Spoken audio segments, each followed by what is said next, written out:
안녕하세요. 조서연입니다. 한 주의 시작 오늘 월요일에는 다양한 직업을 체험하고 소개해드리는 청년기획단이 기다리고 있는데요. 먼저 신세미 캐스터가 취업 정보부터 알려드립니다.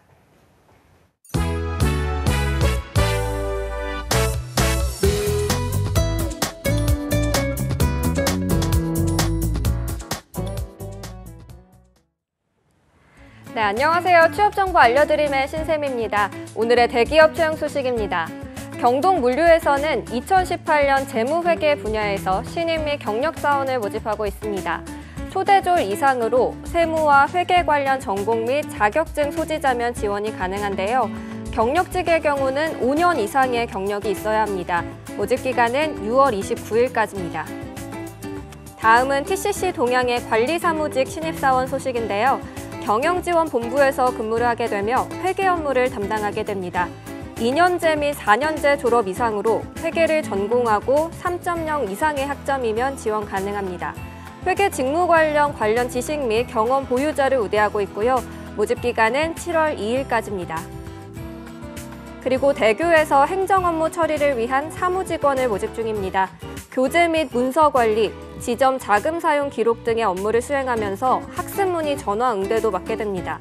초대졸 이상이면 지원이 가능한데요. 차이용 중국어 분당 지점에서 근무를 하게 되며 모집 기간은 7월 10일까지입니다.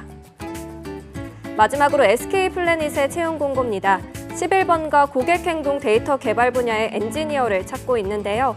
고객행동 데이터 정의와 수집, 전처리 등을 비롯한 품질관리 시스템 구현 업무를 담당하게 됩니다. 파이썬 또는 자바, SQL 개발 경력 3년 이상이거나 사용 서비스 시스템 개발 및 운영 경력 1년 이상, 빅데이터 기술 등에 대한 이해 및 전처리 경험이 있다면 지원이 가능합니다. 모집 기간은 6월 30일까지입니다. 이상으로 취업 정보 알려드림의 신세미였습니다.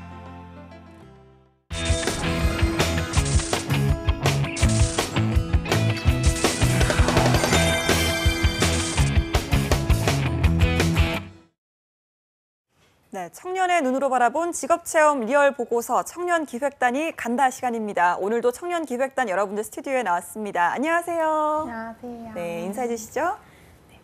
빵빵! 안녕하세요. 여러분의 취업 내비가 되어줄 청년기획단 김가연, 소유진입니다. 네, 유진 학생, 가연 학생, 요즘 좀 자주 스튜디오를 찾아오는 것 같은데요. 기말고사 기간입니다. 좀 바쁘지 않아요?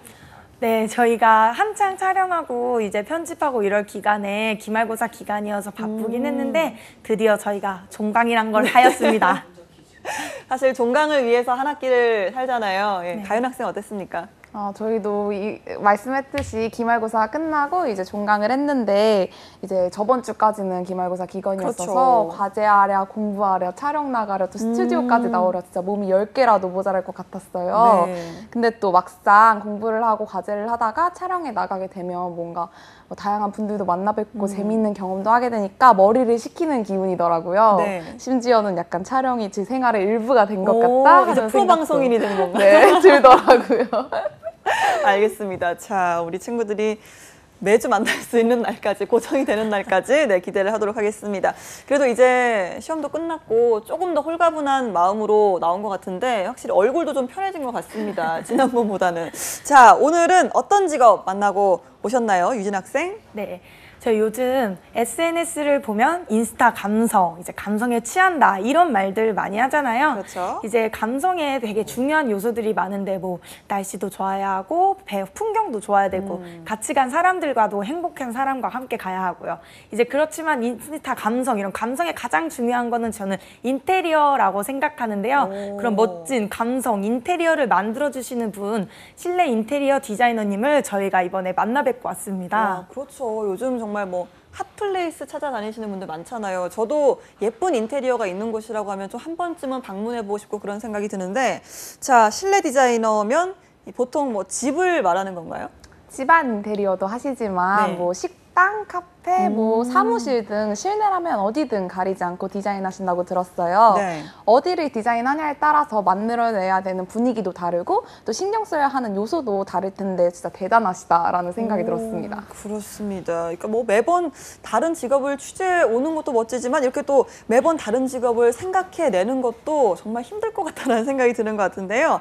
자, 이번에 실내 디자이너를 선택한 이유가 좀 따로 있을까요? 제가 이번에 네. 실내 디자이너를 선택한 이유는 저희 팀이 제가 자취를 하고 있는데 네. 이번에 작은 방에서 아주 큰 방으로 옮기게 되었어요. 그 방에 이제 베란다도 있고 제가 그래서 요즘 인테리어에 관심이 많아서 지인 중에 실내 인테리어 디자이너 분이 계셔서 이제 여러 가지 조언을 구해보다가 이 실내 인테리어 디자이너라는 직업이 굉장히 매력적이더라고요. 그래서 요즘 인스타 감성도 유행하고 있고 취업자분들도 이제 실내 인테리어 디자이너에 관심이 많으실 거라고 생각해서 이번에 한번 실내 인테리어 디자이너 분을 취재해보게 되었습니다. 또 만나서 이제 한번 자문을 구하면 저희 집이 더 아름다워지지 않을까 하는 생각에 실내 인테리어 디자이너를 취재하고 왔습니다. 유진 학생은 개인적으로 이 취재할 때 사심이 많이 들어가는 것 같아요. 지난번에는 아르바이트를 더 잘하고 싶어서 직업을 선택하고 이번에는 집을 보다 좀 잘 꾸미고 싶어서 실내 디자인을 선택했다라는 이야기를 했는데 가연 학생도 동의를 좀 했나요? 네, 저 같은 경우에는 요즘 놀러 나가서 밥을 먹거나 커피를 마실 때 물론 맛있는 곳도 찾게 되지만 네. 눈이 즐거운 곳, 예쁜 곳을 중심으로 많이 찾게 되더라고요. 이렇게 예쁘고 감각적인 공간이 많아지는 데에는 인테리어 디자이너 분들의 활약이 크잖아요. 그래서 유진 언니가 인테리어 디자이너가 어떻냐라고 말을 꺼냈을 때 정말 좋은 것 같다라는 생각이 들더라고요. 알겠습니다. 우리 친구들이 만나본 실내 디자이너 체험기 먼저 화면으로 만나보시죠.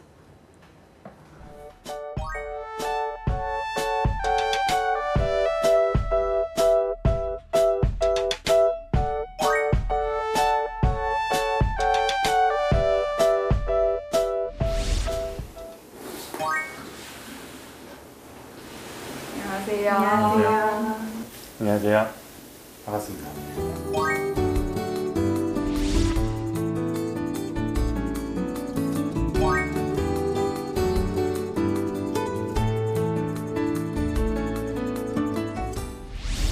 건축가님은 주로 어떤 인테리어를 디자인하세요?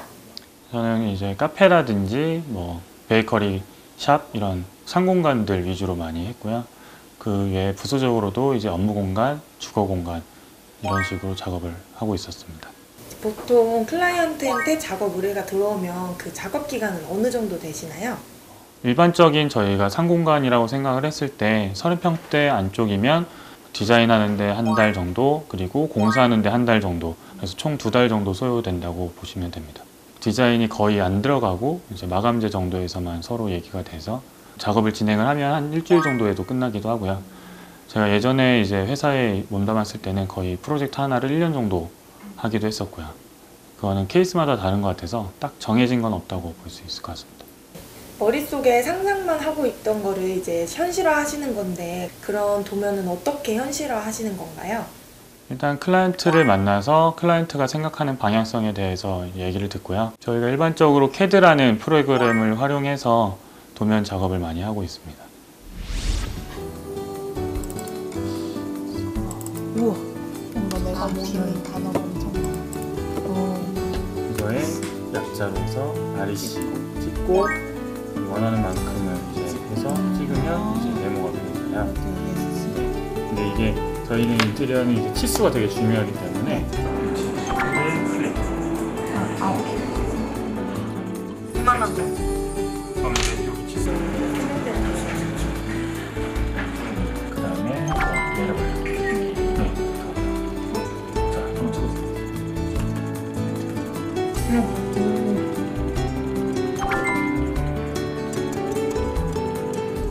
컴퓨터도 못하고 수학도 못하고 디자인도 못한다고 생각했는데 그 세 개를 다 합쳐놓은 그런 느낌이라서 진짜 어렵다 이 생각을 많이 했어요. 네. 저는 재능이 있는 것 같습니다. 나중에 저희 집도 이렇게 한번 꾸며보면 정말 즐거울 것 같아요. 일단 도면 그려본 거 한번 저한테 좀 설명 좀 해주시겠어요? 일단 저희 집은 자연같이 곡선을 많이 이용을 해보자라고 생각을 했는데 여기 침대 제가 기술의 부족으로 그렇게 하지 못했지만 여기 곡선으로 이루어진 침대도 있고 여기 욕조예요. 화장실에 들어가면 욕조 겸 세면대로 이용할 수 있는 가구 하나, 그리고 여기 뭐 변기나 이런 것들이 하나 있겠죠. 그래서 그런 식으로 꾸며보고 싶다는 생각을 했습니다. 저희 집은요, 이효리 집에서 착안한 건데요. 이거는 욕조고, 이건 스크린이에요. 그래서 침대에 누워서 영화도 볼 수 있고, 이거 보이진 않지만 이거 천장이 다 투명한 유리예요. 별이 많이 보이게. 여기 이거는 옷방이에요. 이거는 그 액세서리 놓는데, 여기 신발 놓는데, 여기는 행거. 그래서 옷 다 걸어 놓을 수 있는 데고요. 그래서 저희 좀 약간 그런 느낌으로 햇볕도 많이 들고 약간 자연 이런 느낌으로 그려봤습니다. 일단 두 분 다 뭐 어쨌든 잠깐 배운 실력 안에서 고생을 하셨고, 가연 학생은 일단 좀 디자이너가 가져야 될 현실적으로 접근을 하는 그런 모습이 좀 더 좋았던 것 같고요. 유진 학생 집은 디자이너가 가져야 될 덕목 중에 하나도 과감함이 좀 있어야 되거든요. 이제 그 틀을 깰 수 있는 게 또 디자이너의 역할인데, 두 분 다 그런 장점은 제가 설명하는 거에서 제일 인상 깊게 들었던 내용인 것 같습니다. 둘 중에 누가 더 인테리어 디자이너를 하는 게 더 좋을까요? 먼저 일단 현실적인 문제를 해결을 하고 그 다음에 이제 과감함이 들어가면 되는 거니까, 그런 식으로 생각하면 가연 씨가 조금 더 낫지 않을까 라는 생각합니다.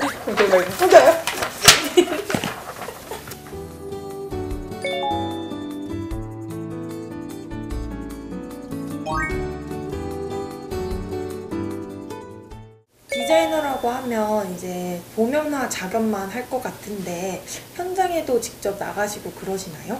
현장에서 저희가 예상치 못한 변수들이 많이 발생되기 때문에 제가 직접 디자인을 한 입장에서 현장을 자주 왔다 갔다 하면서 이제 클라이언트가 요구하는 목적이라든지 이런 디자인들을 적용시킬 수 있게끔 많이 작업을 하고 있습니다. 혹시 디자인을 하실 때 생각했던 거랑 이제 또 현실화가 됐을 때의 모습이랑 달라질 때가 있나요? 많이 달라질 때도 있는데, 이제 그 처음에 계획했던 디자인을 최대한 적용시키려고 항상 되게 많은 시행착오도 겪게 되고, 좀 힘든 작업이고 돈이 많이 드는 작업이어도 그거를 어떻게든 클라이언트와의 어떻게 보면 약속이기 때문에 최대한 똑같이 만들려고 노력하고 있습니다. 공사가 완료돼서 완성된 모습을 보면 진짜 뿌듯할 것 같은데 기분이 어떠세요? 카페다 이러면은 이제 장사가 잘 된다, 뭐 아니면 어디 뭐 블로그에 올라왔다, 그런 것과 집이면 너무 좋다, 이제 클라이언트가 이런 식으로 자기가 DP를 해놓던지 뭐 생활하면서 사진을 찍어서 보내줬을 때 제일 많은 보람을 느끼는 것 같습니다.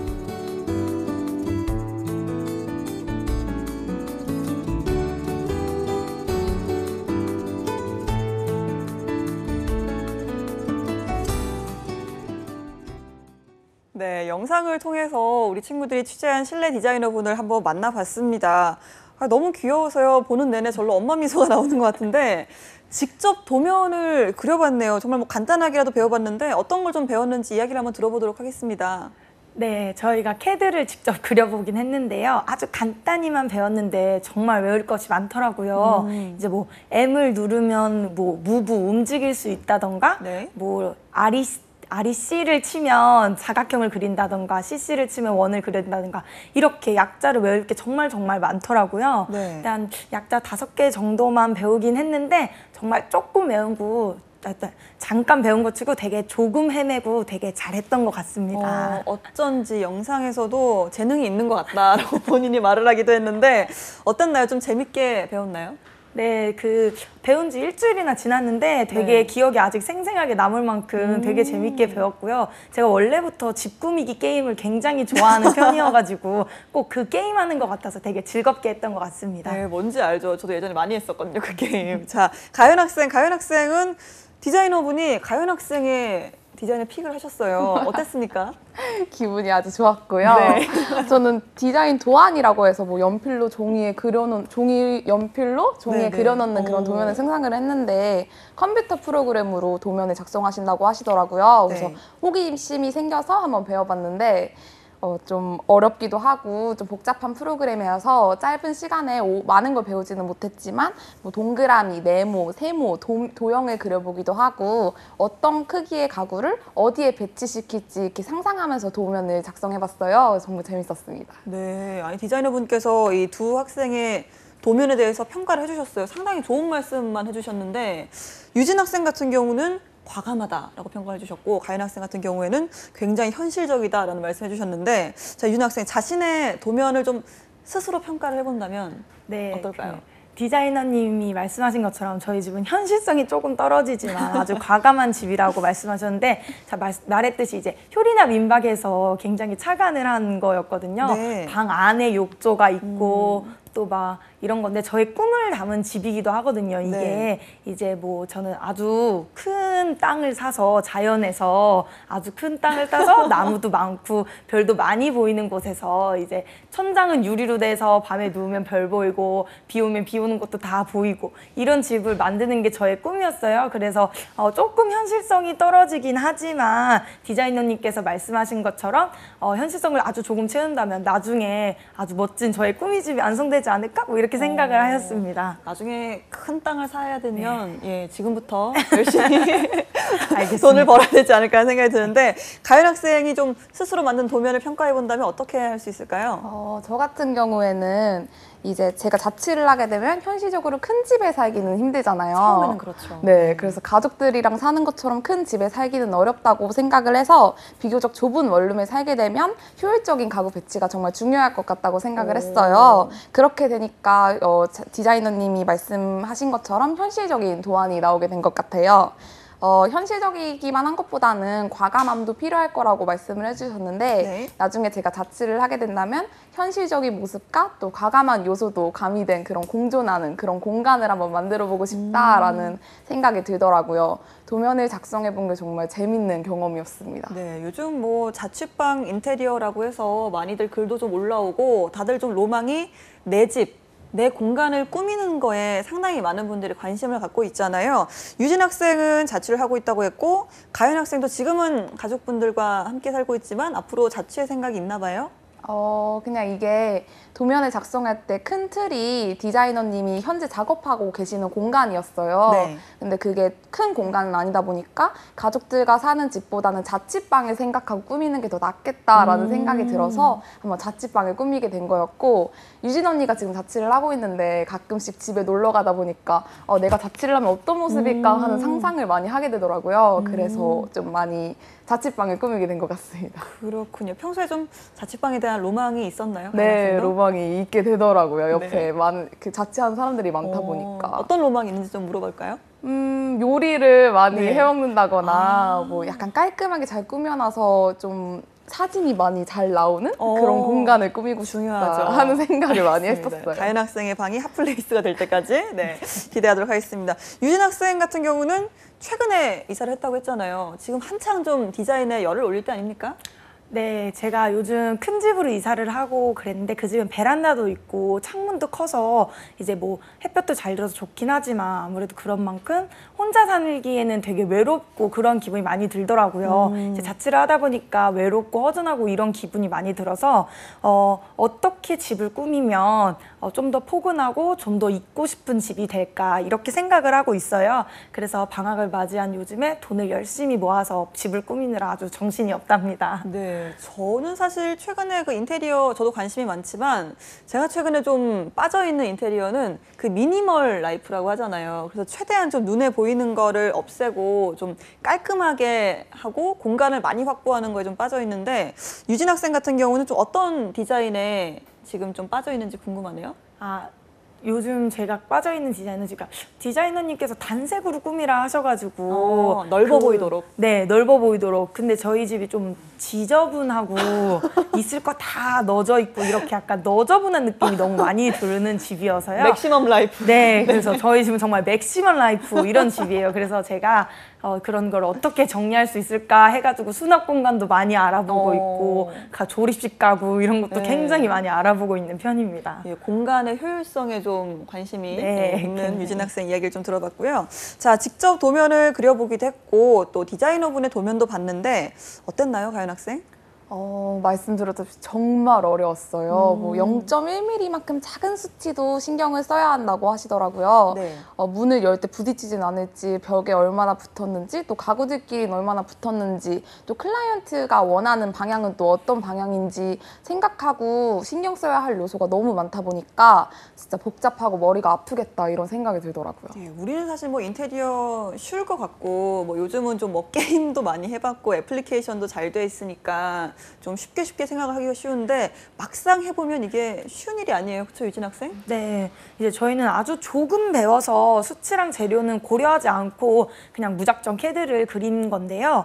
이제 디자이너분들은 CAD를 그릴 때 뭐 재료에 따라서 색을 다르게 한다던가 뭐 1mm의 수치를 아주 고려한다던가 이렇게 하시더라고요. 가연이 말처럼 이렇게 1mm 수치가 또 틀어지게 되면은 안전상에도 바로 문제가 올 수 있기 때문에 그렇게 하신다고 말씀을 들었어요. 저희가 이렇게 대충 하고 막 간단하게 한 작업에도 디자이너님들께서는 엄청나게 많은 수학과 과학 이런 거를 생각하고 그리셔서 정말 어렵겠다고 생각을 하였습니다. 예, 막상 이 디자이너는 창의성뿐만이 아니라 암기도 필요하고요. 네. 네, 수학도 필요한 직업이었습니다. 자, 도면 작업도 해보고 디자이너의 작업물도 살펴봤는데 직접 체험해본 실내 디자인은 어떤 직업인 것 같았나요? 네, 이제 연애 발견이나 드라마 신사의 품격을 보면 실내 인테리어 디자이너가 많이 나오잖아요. 네. 이제 그분들처럼 멋진 모습이 정말 많았어요. 네. 이제 뭐 CAD를 3D 도면으로 뭐 3D 도면을 건물 내부로 옮기고 그러니까 생성했던 것들을 다 건물 내부로 채워놓는 거잖아요. 뭐 그런 게 이제 문제가 생기진 않는지 계속 현장도 왔다 갔다 하셔야 하고 그렇기 때문에 굉장히 섬세하고 예술적인 감각이 꼭 필요한 직업이었어요. 그래서 작은 CAD 제작 하나도 수학과 과학을 굉장히 고려하면서 현실적인 면도 고려해야 되고 아까 디자이너님께서 말씀하신 것처럼 뭔가 과감한 면도 고려해야 하고 그래서 저는 이런 면을 보면서 아 되게 예술적인 감각이 뛰어나야 하겠다라는 생각을 해서 디자이너님은 예술가와 다름이 없다라고 생각을 하였습니다. 그렇군요. 가연 학생은 어땠습니까? 저는 다양한 모습이 공존하는 직업이라는 생각이 들었습니다. VCR 영상에서도 보셨듯이 디자이너는 현실성과 가감성을 모두 갖추고 있어야 한다고 했는데 이 두 가지가 반대되는 요소잖아요. 네, 그렇죠. 이 반대되는 요소를 함께 공존해야 한다는 게 참 어려운 일이라고 생각을 했습니다.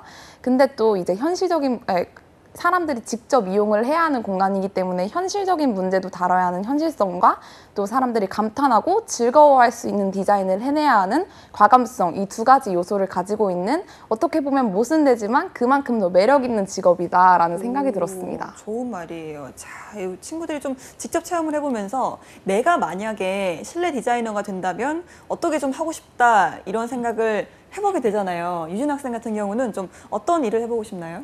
네, 저는 아까 말씀드렸듯이 저의 꿈의 집을 만들어 보고 싶은데요. 네. 예. 그 드라마 시크릿 가든의 현빈님의 집을 보면 이렇게 막 이태리 장인이 한 땀 한 땀 지어올린 집이라고 하잖아요. 그렇게 한 땀 한 땀 지어올린 뭔가 통유리로 되고 막 별 엄청 많이 보이고 오. 막 이런 집에 아주 한적한 곳에 땅을 사서 짓고 싶은 게 저의 꿈이에요. 근데 저는 디자인 감각이 아주 떨어지는 편이고 저희 집에는 아까 말씀드렸듯이 제가 좋아하는 색깔도 다 들어가 있어야 되고 제가 좋아하는 물건들도 다 들어가 있어야 하고 약간 이런 편이기 때문에 저는 그런 저의 꿈과 관련된 것만 갖고 이제 뭐 김민백 디자이너님에게 뭐 의뢰를 한다던가 해가지고 디자이너님께 맡겨서 저희 집은 그냥 그런 감각적인 그런 집을 만들 수 있도록 열심히 노력하겠습니다. 알겠습니다. 기대하도록 하겠습니다. 자, 가연 학생도 내가 만약에 실내 디자이너가 된다면 어떤 작업을 좀 해보고 싶나요? 저는 전부터 예쁜 카페를 찾아가거나 뭐 사진을 찍으면서 돌아다니는 걸 좋아했어요. 그래서 이번 배우게 된 이후로는 좀 나만의 예쁜 카페를 한번 창업해보고 싶다라는 생각이 들더라고요. 나만이 할 수 있는 확실한 컨셉을 잡은 후에 이런저런 소품을 사용해가지고 나만의 카페를 만들어보고 싶어요. 평소에 많은 카페 디자인을 관심 있게 봤었고 이번 기회에 디자이너님의 말씀을 많이 듣고 왔으니까 미래의 제 카페 디자인에 도움이 되지 않을까요? 자, 실내 디자이너를 체험해봤는데 창업까지 생각을 해온 가연 학생. 자, 이번에 좀 체험을 해봤는데 글쎄요, 우리가 평소에 몰랐던 이 실내 디자이너를 체험하고 나서 알게 된 새로운 어떤 팁 같은 게 좀 있으면 소개를 좀 해주시죠. 네, 디자이너님께 이제 저는 자취방에 관련된 팁을 들고 왔는데요. 자취방은 집이 작으니까 넓어 보이게 하기 위해서 이제 낮은 가구들을 쓴다던가 단색으로만 꾸미는 게 좋다고 말씀해 주셨어요. 저는 분홍색을 좋아하여서 네. 이제 분홍과 하양으로만 집을 꾸미면 좋겠다라고 생각을 하였고요. 이렇게 대학생들처럼 금전적 여유가 없는 분들은 조리식 가구를 추천해 주시기도 하였습니다. 네, 유진 학생은 정말 핑크색이 잘 어울리는 것 같아요. 그 후에 좀 어떻게 적용을 좀 해봤나요, 자취방에? 네, 저희 집이 지금 분홍은 좀 많은 편이라 하얀을 늘리고 싶어서 하얀색 이렇게 큰 식탁을 하나 샀어요. 식탁이라고 해도 되게 접었다 피는 식탁과 아일랜드형으로. 네네네. 그 다리 그려진 이렇게 옆에 세워놓으면 액자처럼 보일 수 있는 그런 오. 식탁을 팔고 있더라고요. 그래서 그 식탁을 하나 사고 그리고 그릇을 하얀 거 무지로 된 그릇을 좀 사보았습니다. 역시나 맥시멈 라이프를 제대로 실천하는 유진 학생이었고요. 자, 가연 학생이 좀 느낀 팁 같은 게 있을까요? 좁은 원룸이나 좁은 방을 꾸밀 때 팁을 말씀을 해주셨는데요. 네. 가장 중요한 건 단순함이더라고요. 색을 최대한 줄이고 또 가구도 가능하면 줄이고 이렇게 디자인적 요소를 최대한 단순화시키는 게 가장 큰 포인트라고 생각을 했습니다. 좁은 원룸이 상대적으로 넓어 보이게 하고 또 난잡하기 쉬운 공간을 조금 더 깔끔하게 만들 수 있는 팁이라고 생각을 해서 이 간단한 팁을 제 방에 한번 적용해 보려고 합니다. 네, 우리 친구들이 좀 체험도 체험이지만 본인들 집을 꾸미는 팁을 더 많이 얻어온 게 아닌가라는 생각이 드는데요. 자, 두 분이 체험한 실내 디자이너라는 직업에 최고의 매력이 있다면 어떤 걸 꼽을 수 있을까요? 저는 이제 머릿속에 있는 디자인을 현실화시켜서 어떤 공간을 탄생해낸다라는 게 참 멋지고 소름 돋는 일이라는 생각이 들었습니다. 내 머릿속에 있는 걸 말로 설명하는 것도 굉장히 힘든 작업이잖아요. 네. 내 뇌를 보여줄 수는 없는 거니까 내가 어떤 생각이다라고 말하는 걸 못할 때가 있어서 정말 답답하다라는 생각이 들 때가 한두 번이 아니었는데 인테리어 디자이너님은 이보다 더한 작업을 해내시는 거잖아요. 한 번쯤은 저도 이렇게 멋진 경험을 한번 해보고 싶다 하는 생각이 강하게 들더라고요. 그렇군요. 유진 학생? 네, 저도 가연이와 비슷한데요. 이제 실내 디자이너가 정말 다양한 매력을 가지고 있었는데 그중에 가장 큰 매력은 상상을 현실로 옮겨놓는다는 것이었습니다. 이제 어릴 때 집 꾸미기 같은 게임을 하다 보면은 이렇게 막 가구도 여러 군데 배치해보고 이러잖아요. 그러면서 이제 거기에 이제 디자이너님도 되게 즐거움을 느끼셨을 거라고 생각을 해요. 그리고 다른 분들이 원하는 꿈을 이뤄주기 위해서 그 공간을 꾸며 나가는 게 굉장히 멋진 매력이라고 생각을 하였어요. 상상 속에만 존재하던 뭔가 꿈 이런 거를 건물로 현실화한다. 이게 굉장히 마술 같다고 생각하였습니다. 이제 그들의 그 뭔가 그 의뢰인의 바람과 소망이 담겨져 있는 실내를 그분들에게 선물한다라고 생각을 하였기 때문에 되게 매력적인 직업이라고 생각하였습니다. 누군가의 그 꿈을 실현시켜주는 직업이라는 말 상당히 멋있는 직업인 것 같은데요. 자, 그렇다면 뭐 단점도 짚어보지 않을 수가 없겠죠? 네, 제가 아까 말씀드렸듯이 그분들에게 꿈을 선물한다고 하였잖아요. 그렇기 때문에 그 의뢰인 분들이 이제 원하시는 그런 공간에 대해서 키를 건네주는 순간이 가장 이제 보람차고 가장 행복하다고 하시더라고요. 네. 그만큼 그 의뢰인 분들이 원하시는 그런 공간, 그런 그 의뢰인들이 뭐 가게를 창업하시면 그 가게가 잘 되길 바라는 마음으로 키를 넘겨주고 이렇게 함께 꿈을 공유하고 있기 때문에 의뢰인과 그 감정을 나누는 게 굉장히 장점이라고 생각을 하였어요. 그만큼 이제 그 가게가 안 된다거나 의뢰인들이 원하는 거와 다르게 되었을 때 아주 그런 불편함을 같이 느끼기 때문에 그런 부분이 단점이라고 생각하였습니다. 네, 가연 학생이 느낀 실내 디자이너의 단점 어떤 게 있을까요? 저 같은 경우에 단점이라고 한다면 디자이너분이 아무래도 클라이언트의 의견을 받아서 의뢰를 받아서 작업을 하시다 보니까 클라이언트가 원하는 방향과 내가 생각하는 이상적인 방향이 좀 부딪힐 때가 많다는 생각이 들었어요. 네. 그래서 이렇게 부딪힐 때마다 정말 막막할 것 같았거든요. 그래서 이게 단점이라고 생각을 했는데 이런 의견 조율 속에 멋진 공간이 탄생한다면 이 뿌듯함이 힘든 점을 좀 이겨낼 수 있지 않을까 하는 생각이 들었습니다. 알겠습니다. 저 아까 영상에서 봤을 때 유진 학생이 저는 재능이 있는 것 같아요 라고 했거든요. 그 생각엔 변함이 없습니까? 그 말은 그때 너무 신나서 했던 네. 말 같고요.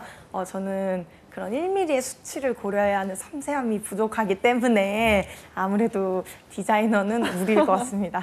알겠습니다. 자, 아무래도 많은 섬세함이 필요한 직업이긴 하죠. 자, 그렇다면 실내 디자이너 이런 사람들에게 추천한다라고 한다면 어떤 특징이 좀 있을까요? 제가 생각할 때 디자이너가 되기 위해선 꼼꼼함이 가장 중요할 것 같다는 생각이 들었습니다. 한 공간을 디자인할 때 뭐 클라이언트의 의견, 내 의견뿐만 아니라 뭐 그 공간의 위치, 분위기 이런 것들을 많이 생각을 해야 되잖아요. 이렇게 다양한 요소도 생각해야 하고 또 현장을 작업하거나 또 가구를 배치할 때 0.1mm의 미세한 수치도 신경을 써야 하잖아요. 이런 많은 요소들부터 미세한 수치까지 신경 쓰면서 디자인을 하려면 꼼꼼함이 없으면 절대로 못하겠다 하는 생각이 들었습니다. 네. 또 두 번째로는 감각이라는 생각이 들었는데요. 감각이라는 건 어느 정도 타고나야 하는 거잖아요. 네. 유행을 타는 감각이라든지 색채를 조합하는 감각 등 디자인적인 감각을 갖추고 있으면 일을 하는데 조금 더 수월하지 않을까 하는 생각이 들었어요. 예, 섬세함과 센스를 꼽아줬는데 유진 학생은 좀 어떤 부분을 추천하고 싶나요? 저는 이제 예술적인 디자인 감각과 끈기가 있는 사람에게 추천하고 싶어요. 네. 분위기를 만들어내야 하고 또 그런 분위기를 감각적으로 그냥 만드는 것도 아니고 감각적으로 만들어야 하기 때문에 디자인 감각이 꼭 필요한 능력이라고 생각을 해요. 그래서 여러 인스타 감성이 충만한 인테리어들을 돌아다녀 보면서 이제 어떤 컬러가 어울리는지 어떤 감각이 어떤 디자인이 좋은지 이런 디자인적 감각을 키우는 준비가 필요하다고 생각을 해요. 그리고 끈기가 필요한 이유는 이제 조금만 디자인을 해보신 분들은 아시겠지만 디자인을 계속 수정하고 다시 하고 수정하고 다시 하고 이런 과정이 굉장히 네. 많이 반복이 되잖아요. 저희가 만나 뵙고 온 김민백 디자이너님도 폴더 안에 진짜 마지막 이렇게 해서 진짜 마지막 진짜 마지막 이렇게 폴더 안에 굉장히 많이 들어있더라고요. 네. 그래서 여러 번 수정을 해야 되는 그런 재도전이 필요하기 때문에 끈기가 꼭 필요하다고 생각합니다. 그렇죠. 정말 강한 멘탈도 필요하지 않을까라는 생각이 드는데요. 자, 우리 친구들이 직접 체험해본 오늘의 직업 실내 디자이너를 자, 한마디로 표현을 좀 해보자면 어떻게 말할 수 있을까요? 유진 학생. 네, 저는 디자이너님은 꿈을 이루어주는 지니라고 생각을 해요. 오. 이제 알라딘의 지니. 뭔가 아까 말씀드렸듯이 고객의 소원을 이루어주는 그런 꿈의 공간을 만들어가는 사람이잖아요. 네. 누군가는 이제 가게가 잘 되길 바라면서 디자이너님께 가게를 이제 빈 공간을 맡기고 누군가는 나의 집이 아늑해지길 바라면서 디자이너님께 그런 빈 공간을 맡기잖아요. 네. 디자이너님은 그 빈 공간을 받아서 내가 그들의 꿈을 많이 이루어줘야 되겠다라고 생각하면서 그 공간을 채워나가는 사람이고요. 그러다 보니까 이제 고객이 원하는 꿈을 현실로 만들어내는 그런 지니가 아닐까라고 저는 생각을 하고 있습니다. 예, 가연 학생. 저는 비슷할 수도 있겠는데 마술사라는 생각이 들었습니다. 오. 마법사처럼 지팡이를 휙 휘두른다고 짜잔 하고 나오는 게 아니라 마술사처럼 수많은 트릭을 이용해서 연습을 거쳐내서 사람들에게 무언가를 보여주고 즐거움을 줄 수 있다는 점이 참 비슷하다고 느껴졌어요. 네. 도면과 긴 시간, 노력이라는 트릭을 이용해서 사람들에게 멋진 공간을 선물해주고 또 거기서 즐거움을 얻어낸다는 게 마술사 같은 사람들이다라는 생각이 들었습니다. 예, 뭐 대체적으로 마술사, 마법사 이런 분들로 이제 정리가 되는 것 같은데, 자, 이번 체험을 통해서 두 분이 새로운 또 꿈과 계획까지 가진 것 같아서 참 뿌듯한 것 같습니다. 한 분은 꿈의 집, 그리고 한 분은 창업의 꿈을 꼭 이루실 수 있도록 응원하도록 하겠습니다. 자, 날씨도 덥고 기말고사 기간이었는데 많이 고생해 주셨어요. 청년기획단 여러분, 오늘도 고생하셨습니다. 네, 감사합니다. 네, 잠시 후 2부에서는요, 실내 디자이너분을 직접 모시고 더 자세한 이야기 들어보도록 하겠습니다. 저희 금방 돌아오니까요, 어디 가지 마시고 채널 고정!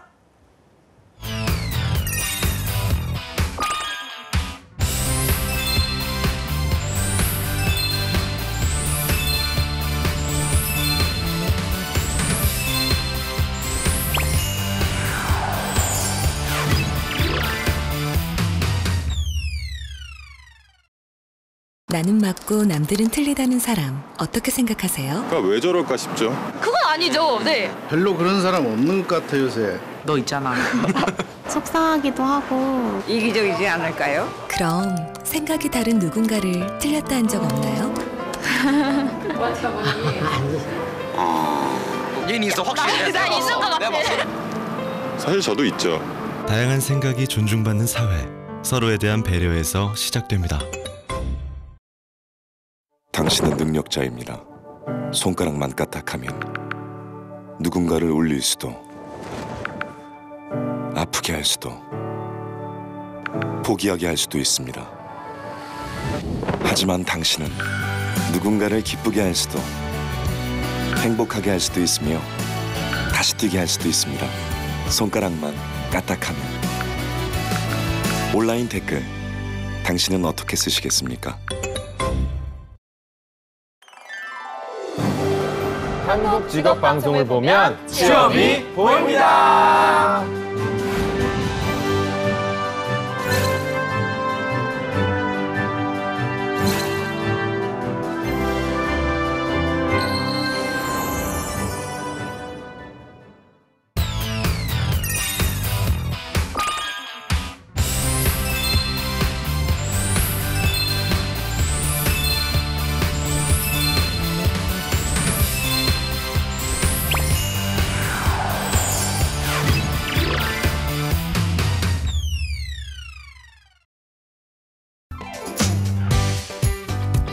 네, 취업이 보인다 2부의 문을 활짝 열었습니다. 먼저 신세미 캐스터의 채용 정보부터 시작하도록 하겠습니다.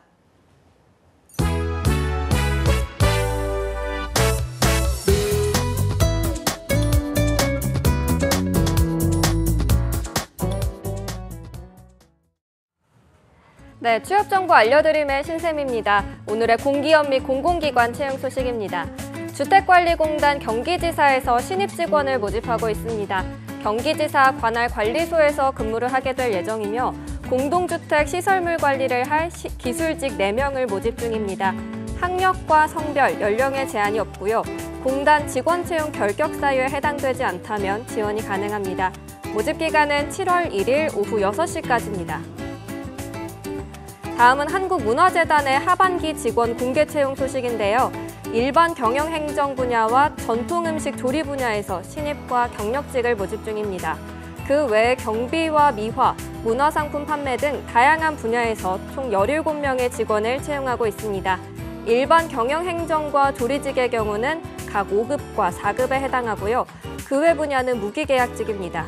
모든 분야에서 성별과 연령, 학력에 제한이 없고 조리 분야에 한해서만 관련 자격증 소지를 필요로 하고 있습니다. 모집 기간은 7월 6일 오후 1시까지입니다. 그리고 서울시설공단에서 상수도직 직원을 공개 채용하고 있습니다. 수도 계량기 점검 및 송달 관련 업무를 맡게 되고 9급으로 채용하게 됩니다. 총 18명을 모집하고 있고요. 학력과 성별에 제한이 없습니다. 공단 인사규정 제12조 채용 결격 사유에 해당하지 않으며 18세 이상, 60세 이하라면 누구나 지원 가능합니다. 채용 홈페이지를 통한 인터넷 접수만 가능하며 모집 기간은 7월 12일 오후 6시까지입니다.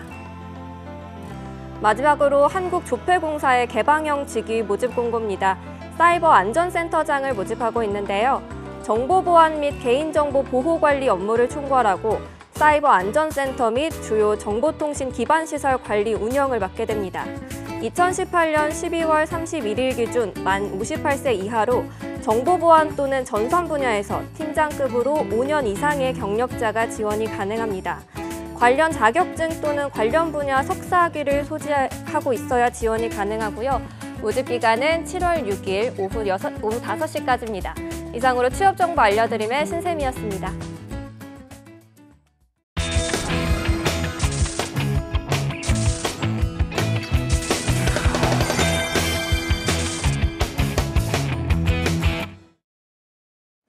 네, 2부에서는요, 실내 디자이너에 대해서 보다 자세하고 또 전문적인 이야기 나눠보도록 하겠습니다. 먼저 실제 현장에서 일하고 계신 김민백 실내 디자이너님 나오셨습니다. 안녕하세요. 안녕하세요. 네, 반갑습니다. 그리고 오늘도 취업 조언해주신 멘토시죠? 강원대학교 최수영 교수님 나오셨습니다. 어서 오십시오. 안녕하세요. 네. 네, 김민백 디자이너님 저희가 1부에서 잠깐 영상으로 만나 뵀습니다. 잠깐 좀 소개를 좀 해주시죠. 네, 저는 바이백이라는 인테리어 스튜디오를 운영하고 있는 김민백이라고 합니다. 지금 그러면 디자인 회사를 운영하고 계시는 네. 분이신 거죠?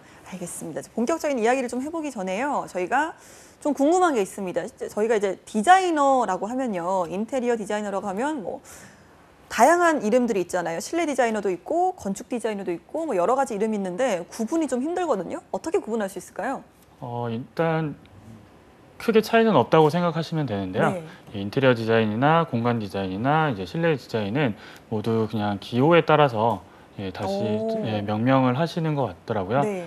다만 건축 디자인은 이제 건축물을 지을 때 디자인을 하는 거기 때문에 네. 저희 직군과는 조금 별개라고 생각할 수 있습니다.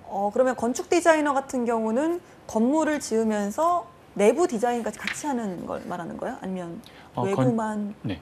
건축 디자인은 이제 건물의 외부에 거의 중점적으로 하고요. 네. 이제 실내 디자인은 이제 내부, 건축물이 예. 지어진 내부에 들어가서 이제 디자인을 한다고 생각하시면 됩니다. 그러면 이제 그 중에서도 인테리어 디자이너라고 하면 뭐 다 통칭해서 쓸 수 있는 말이기도 하네요. 네, 전체적으로는 인테리어라고 생각하시면은 크게 무방할 것 같습니다. 네, 알겠습니다. 대체적으로 많은 분들이 그래도 실내 디자이너라고 하면 어느 정도 이제는 좀 예측이 가능하지만 그래도 좀 간단하게 설명을 좀 부탁드리도록 하겠습니다. 네, 인테리어 디자이너는 이제 사람들이 사용하는 공간 내부를 목적에 맞게 디자인을 하고 그 공간을 도면화시켜서 이제 실질적으로 구현화해내는 작업이라고 할 수 있고요. 쉽게 말해서는 이제 여러분들이 보실 수 있는 내부 공간 전체를 다 인테리어 디자이너가 디자인하고 공사한다고 생각할 수 있습니다. 네, 알겠습니다. 실내 디자이너가 지금은 꽤 친숙한 직업입니다. 예전에 러브하우스였나요? 이렇게 좀 네. 짜잔하고 그 집안 공간 내부의 디자인이 바뀌는 걸 보고 다들 막 열광하고 그랬던 프로그램도 생각이 나는데, 자, 그보다도 훨씬 더 옛날 생각하면 이 실내 디자이너가 그 수명이 그렇게 길지 않아요. 지금 생긴 지가. 맞습니까, 교수님? 그렇죠. 지금 말씀하신 대로 사실 어느 시점을 꼭 집어서 이렇게 특정하기는 좀 어렵긴 한데 네. 실내 디자인이 우리 사회에 굉장히 보편적으로 이렇게 많이 확산되게 된 계기는 이제 2000년대 들어서 우리 사회가 이제 그동안 급속한 근대화 과정을 거치면서 네. 이른바 찍어내는 듯한 기계적으로 찍어내는 듯한 이러한 이제 그 모양에서 좀 탈피해서 나만의 독창적인 그 공간을 갖고 싶다는 어떤 이른바 문화적 욕구, 그다음에 독창적인 그런 사람들의 욕망이 어우러지면서 좀 2000년대 들어서 본격적으로 좀 각광받는 직업군에 들어갔다 이렇게 생각하시면 되겠습니다. 그러니까 나만의 특별한 공간을 갖고 싶다는 그런 생각 때문에 이게 굉장히 그때부터 주목받는 직업이 됐으니까 약 한 20년 정도로 보시면 뭐 큰 무방할 것 같습니다. 그렇죠. 예전에는 어느 할머니 댁을 가든 실내 인테리어가 다 똑같았거든요. 예. 그런데 이제 요즘 들어서 집도 좀 꾸미고 뭐 나만의 공간을 꾸미고자 하는 이 욕구들이 커지면서 실내 디자이너들도 더욱더 각광받게 되지 않았나라는 생각이 드는데요. 자, 김민백 대표님 같은 경우는 어떤 디자이너가 된 계기나 그런 이유 같은 게 좀 있을까요? 저는 원래 이제 학교를 다닐 때는 PD나 광고 기획자가 되고 싶었는데요. 일단 제 머릿속에 있는 무형의 것들을 이제 유형에 현실화시키는 것들을 작업을 하고 싶었습니다. 그러다가 이제 인테리어 디자인 학과라는 걸 알게 되었고, 그래서 생활과 밀접한 관계가 있는 실내 디자인 학과를 진학하게 되어서 이 직업을 선택하게 되었습니다. PD, 광고 기획자, 그리고 이제 디자이너랑은 어쨌거나 머릿속에 있는 상상을 실현화시키는 직업이긴 하지만 그래도 꽤 차이는 있거든요. 디자이너로 딱 정하신 이유가 있을까요? 일단은 광고 기획이나 이제 PD 같은 경우에는 이제 영상이나 이런 결과물을 만드는 반면에 실내 디자인은 실질적으로 저희가 사용하는 공간이라든지 뭐 가구라든지 이런 것들을 디자인을 하다 보니까 뭔가 생활에 밀접한 관계가 있기 때문에 저는 그게 더 도움이 될 것 같았고 더 재밌을 것 같아서 이 직업을 선택하게 되었습니다. 그래도 좀 갑작스럽게 진로를 바꾸시다 보니까 아무래도 그 과정에서 쉽지만은 않았을 것 같은데요. 어떠셨습니까? 일단 제가 대학교를 들어가면서부터 처음 공부를 시작했기 때문에 좀 많은 부분에서 좀 모르는 부분들이 많아서 처음에는 좀 많이 힘들었던 것 같습니다. 그러면 그 전에는 따로 준비를 안 하시고 대학교에서 처음으로 이제 인테리어를 배우신 건가요?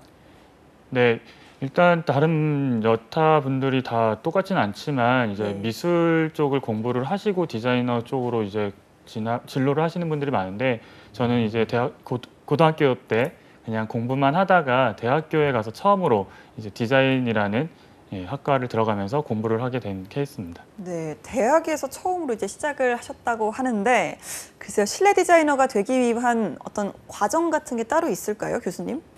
지금 말씀하신 대로 우리 김민백 디자이너처럼 대학에서 하는 경우도 있습니다. 그럴 경우에는 이제 관련 학과를 이제 다니면서 이제 뭐 디자인 쪽을 전공하면서 나와서 이제 그런 쪽으로 방향을 틀어도 되지만 또 고등학교 때, 그러니까 좀 그런 그쪽 소양이 좀 발달돼 있다. 그러니까 말하자면은 뭐 창의적 사고와 미적 감각이라든가 이런 게 좀 발달돼 있다고 생각을 하면은 그 고등학교 졸업한 이후에 이제 직업 전문 학교나 아니면 네. 이제 사설학원 등을 다니면서 바로 이제 사회로 진출하는 방법도 있습니다. 그래서 뭐 굳이 딱 찍어서 이 길이 옳은 길이다라고 이 길이 딱 맞는 길이다 이렇게 말씀드리기는 어렵고 중요한 것은 이제 아까 그런 그 소양이 있고 자질이 있는 사람이 도전 의식을 갖고 있다 그러면은 이게 각광받는 직업이기 때문에 한번 도전해 볼 만한 그런 가치가 있는 직업인 것 같습니다. 네, 딱 어떤 과정이 있다기보다는 여러 가지 케이스가 있는 것 그렇죠. 같은데 네. 자, 그렇다면 김민백 대표님께서는 어떤 과정을 거쳐서 지금까지 오셨는지 궁금하네요.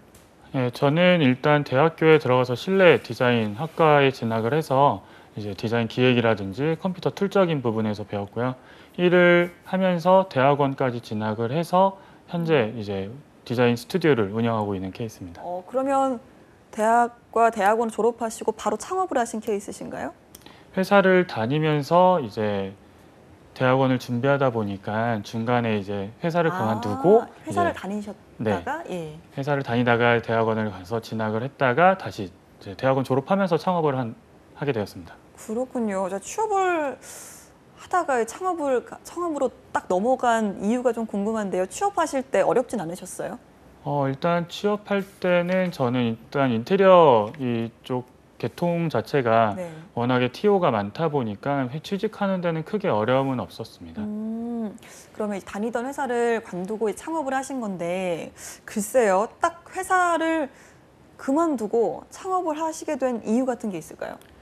일단 회사를 다니다 보면 제가 디자이너로서 이제 제 생각보다는 대표님의 생각이 좀 더 많이 묻어나는 공간을 하게 되었고요. 그것보다는 제 생각이 좀 더 묻어날 수 있는 공간을 해보자라는 생각으로 창업을 하게 되었고요. 대학원에 진학을 하다 보니까 일과 함께 병행을 하기가 좀 힘들어서 회사를 그만두게 되었습니다. 보다 좀 자유롭게 일을 하시고 싶으셔서 관두셨다는 말씀하셨는데 그래도 취업을 해서 회사를 다닐 때의 디자이너와 지금 내 회사를 가지게 된 디자이너 어떤 차이가 있을까요? 일단 회사를 다닐 때는 제 스케줄을 제가 마음대로 못한다는 그런 좀 단점이 있는데요. 네. 일단 제가 대표이다 보니까 제 스케줄은 제 마음대로 할 수 있다는 그런 장점도 있고 네. 이제 클라이언트와 직접적으로 대면을 하기 때문에 좀 더 친밀도도 올라가는 것 같고요. 좀 더 제 생각이 많이 반영된 공간을 하게 되니까 좀 더 자식 같은 이런 결과물들이 많이 나오는 것 같습니다. 네, 아무래도 좀 책임감이 커지게 되지 않을까라는 네. 생각도 드는데요. 자, 작업 의뢰가 이제 들어오잖아요. 그러면 좀 어떤 과정을 거쳐서 일을 하시는지도 궁금합니다. 일단 의뢰가 들어오면 이제 클라이언트와 미팅을 진행하게 되는데 첫 네. 미팅 때 거의 이제 실질적으로 구현화돼야 되는 공간에서 미팅을 진행하게 됩니다. 근데 이때 클라이언트한테 이 공간에 대한 목적성에 대해서 얘기를 듣게 되고요. 그 다음 미팅 때부터는 제가 이제 이 공간의 목적성에 맞는 방향성을 제시하게 됩니다. 네. 그 방향성을 가지고 이제 많은 미팅과 조율을 통해서 이제 협의를 보면 3D, 투시도를 통해서 가상 시뮬레이션을 공간에 적용해서 해보게 됩니다. 네. 그래서 이때 거의 도면은 거의 완료가 되고요. 이 디자인 협의가 끝나면 이 디자인된 도면을 가지고 실제 공간에 가서 작업자분들과 이제 현실에 맞게끔 구현화해 가는 과정을 거치게 됩니다. 예, 저희가 보통 이 디자이너라고 하면 현장에 나가지 않고 이제 디자인을 하는 직업이라고 생각을 하는데 실제로 현장에도 좀 자주 나가시나 봐요. 네, 저는 자주 많이 나가게 되는데요. 네. 이제 디자인된 도면이 이제 작업자분들이 보시고서 작업을 진행하실 때 문제가 없게끔 제가 현장에서 관리 감독과 협의를 통해서 진행을 하게 되고요.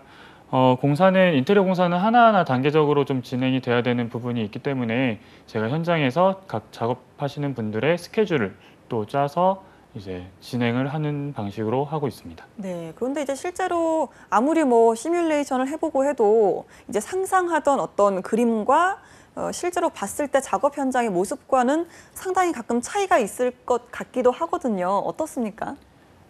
일단은 저희가 내부 공간을 갔을 때 미리 이전에 사용하시던 네. 분들이 계시다면 저희가 그거를 다 뜯어서 안쪽을 볼 수는 없는 상황이잖아요. 그러다 보니까 맨 첫날 이제 철거를 했을 때 예상치 못한 뭐 기둥이라든지 뭐 보라든지 이런 것 변수들이 많이 나타나게 되거든요. 네. 그래서 그럴 때마다 좀 당황스럽기도 하고 좀 거기서 많은 스트레스를 받기도 합니다. 예, 따로 좀 에피소드가 있다고 들었거든요. 소개를 좀 해주시죠. 네, 제가 예전에 회사를 다닐 때 화장품 매장 공사를 들어가는데 첫날 이제 철거 작업을 하다가 예상치 못하게 건물 메인 수도 배관을 터트리는 상황이 발생돼 갖고 네, 건물 전체에 물을 다 잠그는 상황이 되었습니다. 그래갖고 이틀 동안 단수가 되는 상황이다 보니까 건물 내부에 계신 분들한테 이틀 동안 죄송하단 말을 하면서 계속 돌아다녔던 게 기억에 남습니다. 예, 이제 근데 그 철거 작업을 하는 거는 디자이너의 일이 아님에도 불구하고 거기에 대한 책임을 지고 사과를 하는 거는 디자이너분의 몫인가요? 일단 제가 현장 책임자로 나가기 때문에 현장에서 생기는 모든 변수들이라든지 전반적인 상황에 대해서 제가 책임자로서 대응을 해야 되는 부분이라서 그렇게 사과를 하고 좀 양해의 말씀을 부탁드렸던 것 같습니다. 예, 아까 저희가 이제 1부에서 청년기획단 여러분들한테 디자이너가 되기 위해서는 어떤 게 좀 필요할까요? 라고 질문을 했을 때 감각이라고 말을 했고요. 또 덧붙여서 뭐 강한 멘탈이라고 답을 하기도 했었거든요. 김민백 디자이너님께 생각하는 그 실내 디자이너가 되기 위한 필요한 역량 어떤 거라고 보시는지요? 모든 일이 다 마찬가지겠지만 첫 번째 역량은 좀 성실성이라고 생각합니다. 일단 디자이너라는 특성상 수학 공식처럼 이제 정답이 정해져 있는 일을 하는 게 아니다 보니까 많은 시행착오와 이제 선행 작업이 좀 필요하게 되는데요. 이러한 것들이 많은 시간을 할애를 해야 되다 보니까 이제 취업을 한 직원들이 많이 힘들어하는 부분이기도 하고요. 금방 지칠 수도 있지만 그럴 때마다 성실하게 임한다면 좋은 디자이너가 될 수 있다고 생각되고요. 두 번째로는 이제 디자인을 볼 수 있는 안목이라고 생각되는데요. 처음 신입들은 이제 안목이라는 것 자체가 그렇게 높지는 않습니다. 근데 이 부분은 일을 하면서 차츰 채워져 나갈 부분이고 이게 나중에 자신의 크리에이티브를 할 수 있는 역량이 되기도 하는 부분이라고 생각이 됩니다. 세 번째는 일을 즐거워하면서 즐길 수 있는 그런 생각이 좀 필요할 것 같은데요. 어떤 공간에 갔을 때 내 집이라든지 내 카페, 내 사무실이라는 생각으로 좀 적극적으로 일에 임한다면 좀 더 즐겁게 일하면서 그러면서 더 좋은 결과를 얻을 수 있을 것 같습니다. 네, 최수영 교수님께서는 실내 디자이너가 되려면 어떤 역량이 필요하다고 보십니까? 지금 우리 김민백 디자이너께서 말씀하신 게 사실은 아주 기본적인 소양으로 다 필요한 거지만 저는 좀 약간 다른 측면에서 이렇게 말씀드리고 싶어요. 그러니까 두 조합이 필요하다. 한 조합은 이제 꼼꼼함과 섬세함이고 또 한 조합은 끈기와 집중력이다. 왜냐하면 이제 이게 이 두 가지가 병행이 돼야지만 좀 제대로 된 결과물을 만들 수가 있는데 여기서 또 하나 짚고 넘어가야 될 것은 이제 커뮤니케이션 능력이 굉장히 좋아야 하는 이게 직업입니다. 그런데 이제 너무 듣다 보면 자기의 방향성을 잊어버리거든요. 사실 여기에 중요한 게 독창성입니다. 그러니까 다 의견을 듣되 나만의 방식을 가지고 밀고 나가는 그런 좀 과감한 추진력도 필요한 그런 소양이 아닐까 저는 이렇게 생각을 합니다. 알겠습니다. 자, 현직에 계신 분으로서 김민백 디자이너님께서 좀 이 실내 디자이너를 꿈꾸는 분들께 조언을 좀 해주신다면 어떤 말씀 해주시겠습니까? 일단 기본적으로 인테리어 디자인을 하는데 필요한 컴퓨터 툴적인 부분에서 이제 캐드라든지 맥스, 포토샵, 일러스트 같은 툴적인 부분을 좀 숙련하는 게 좀 필요할 것 같고요. 그리고 이제 인테리어 잡지나 이슈가 되는 공간을 찾아보면서 직접적이라든지 간접적으로 체험을 하면서 안목을 높일 수 있는 그런 부분이 필요하다고 생각됩니다. 또한 실내 건축 산업 기사나 실내 건축 학회에서 진행하는 자격증을 취득하는 것도 한 가지 방법이라고 생각됩니다. 그렇군요. 교수님께서 또 추가로 말씀해 주신다면 어떤 게 있을까요? 지금 말씀하신 대로 아까 저희 실내 건축 기사라든가 산업 기사에는 자격증도 굉장히 필요하고 또 그 설계 도면을 또 이제 설계 도면 스케치해야 되니까 스케치 능력과 그다음에 포토샵 같은 경우 있으면 자격증 같은 경우 그다음에 3D 맥스와 관련된 부분들도 본인들이 조금 준비를 하면은 앞으로 이것을 하는데 상당히 좀 도움이 될 만한 자격증이 될 것 같습니다. 그렇군요. 김민백 디자이너님께서 지금 몇 년째 일을 하고 계시는지요? 저는 한 8년 정도 됐습니다. 네, 8년 동안 일을 하고 계시면서 힘든 순간은 없으셨나요? 매 프로젝트마다 항상 제일 힘든 것 같은데요. 이제 제 생각을 이 클라이언트한테 공감을 시켜야 되는 부분이라서 이제 아까 학생들도 말씀드렸지만 이제 뇌를 꺼내 볼 수는 없는 거니까 그런 의견 차이를 조율하는 게 제일 가장 힘든 것 같습니다. 그렇군요. 자, 반대로 그러면 역시 내가 디자이너가 되길 잘했다. 보람을 느꼈던 순간이 있다면 언제일까요? 클라이언트가 이제 저희 공사가 끝난 현장에 와서 보시고 정말 생각했던 것과 똑같다. 뭐 아니면 뭐 너무 이쁘다. 사용하는데 너무 좋다. 이런 식으로 하고 나중에 또 SNS나 이런 것들을 올리시면서 저한테도 공유해 주시고 이런 것들을 할 때마다 제일 보람찬 느낌인 것 같습니다. 예, 뭐 많은 공간을 작업을 하셨겠지만 그중에서도 가장 기억에 남는 공간이 있다면 어디를 꼽을 수 있을까요? 저는 1년 정도 신혼집. 네, 제 신혼집이 제일 기억에 남는데요. 예, 항상 제가 이제 클라이언트를 만나서 클라이언트의 금액으로 투자를 받아서 진행하기보다는 제 신혼집이다 보니까 온전히 제 돈을 가지고 제가 디자인을 하고 제가 클라이언트가 되는 상황이다 보니까 제일 많이 힘들었는데요. 그거를 해보고 나니까 좀 더 클라이언트를 만났을 때 좀 더 깊게 생각하게 되고 쉽게 결정 내리던 부분들도 되게 고민을 더 많이 하게 되는 것 같습니다. 예, 역시 좀 해봐야 그들의 마음을 이해할 수 있는 것 같습니다. 사실 요즘은 뭐 AI도 있고요, 또 애플리케이션도 워낙 발달이 되면서 누구나 이 실내 디자이너가 되기가 좀 쉬워지는 세상이 왔잖아요. 그러다 보니까 뭐 위기감 같은 건 따로 느끼지 않으십니까? 위기감을 느끼기도 하는데요. 그래도 아직은 제가 젊은 디자이너 쪽에 속해 있다 보니까 그런 뭐 사회의 발빠른 움직임에 좀 대응하면서 같이 하고 저만의 색깔을 잘 갖고 있다면은 크게 문제되지는 않을 것 같다고 생각합니다. 예, 점점 더 이 실내 공간의 디자인에 대한 욕구가 커지면서 앞으로도 이 실내 디자이너라는 직업에 대한 전망은 어둡진 않을 것 같아요. 교수님 어떠십니까? 그렇죠. 굉장히 좀 밝다고 생각하는데 제가 사례 하나 잠깐 말씀드리면 최근 제 동료 교수 한 분이 집을 꾸몄는데 이제 실내 디자인을 구하지 않고 이제 아마 설비하시는 분들한테 맡겼던 모양입니다. 그러다 보니까 정말 편리성과 그런 합리성이 다 배제된 그런 결과가 나와가지고 정말 내가 왜 실내 디자인을 구하지 않았을까 깊은 후회를 하는 걸 제가 보면서 앞으로 이 직업에 대한 전망은 굉장히 밝겠다는 것을 사례적으로 느꼈습니다. 그렇군요. 자, 이러다 보니까 이제 실내 디자이너를 꿈꾸는 분들이 점점 더 많아지실 것 같은데요. 그런 분들께 응원의 한 말씀 해주신다면 어떤 말씀 해주시겠습니까? 실내 디자이너는 학벌과 스펙보다는 자신의 성실함이 더 중요하게 작용이 되는 부분이고요.